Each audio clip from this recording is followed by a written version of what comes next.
Hi friends. At the end of 2019, Amazon employed approximately 800,000 people. As of the most recent study, Amazon employed 1.6 million people. They've doubled their workforce over the last 2.5 years. And there are plenty of other companies like Facebook and Apple that have also seen an increase in their employment numbers. And so the question that pundits and talking heads want you to ask yourself is, are the unemployment numbers sort of the canary in the coal mine? Is this the beginning of the end? And while you know we've got specific thoughts on what 2023 may or may not be, and we plan on unpacking that in the days and a week or two ahead as we end this year and begin next year, what we want to talk about is why are companies laying off so many workers?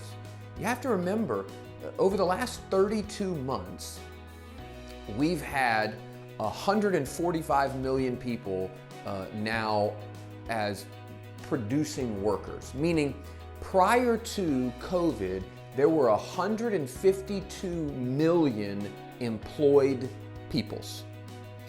Over the last 32 months or so, we dipped down substantially by 20 million plus, and we rallied back up to peak employment of 145 million peoples working. So we are still 7 million workers short of where we were prior to COVID. Now, why does that matter? Because if you calculate the last 32 months and 7 million fewer workers, to do what? To make things, to produce things, to help manufacture, distribute, deliver, to wait on you at restaurants, etc., etc.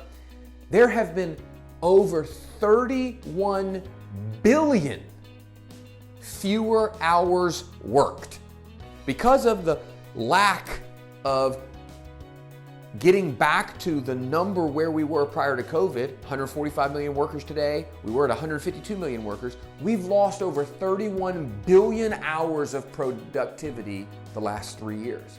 And that work doesn't get made up. It's just gone. And so you've got workers that are overworked.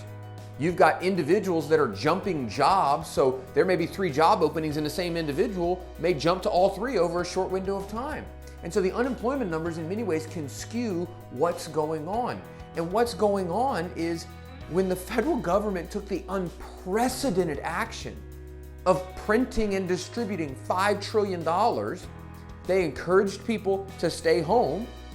They encouraged people to go spend money they didn't make. And where did they spend it?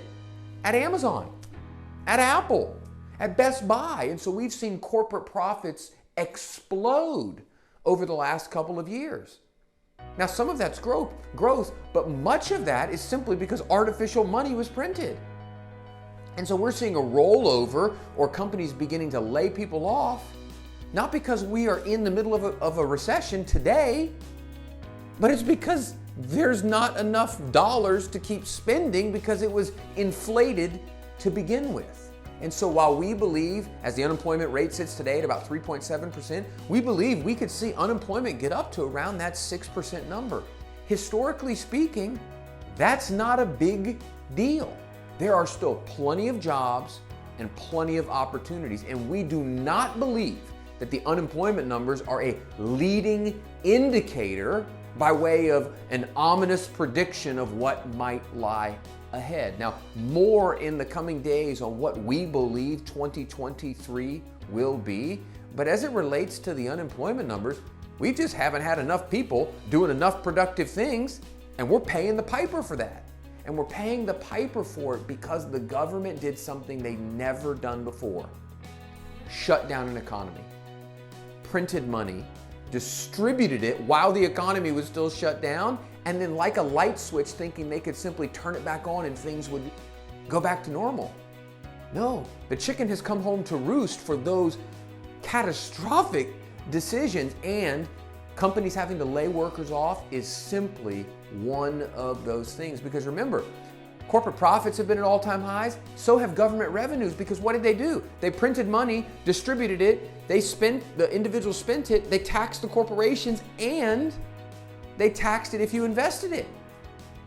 So all of that has been a sort of cotton candy or sugar high type feeling, and we believe unemployment will absolutely begin to rise, but that is not the indication that we are at or in a recession.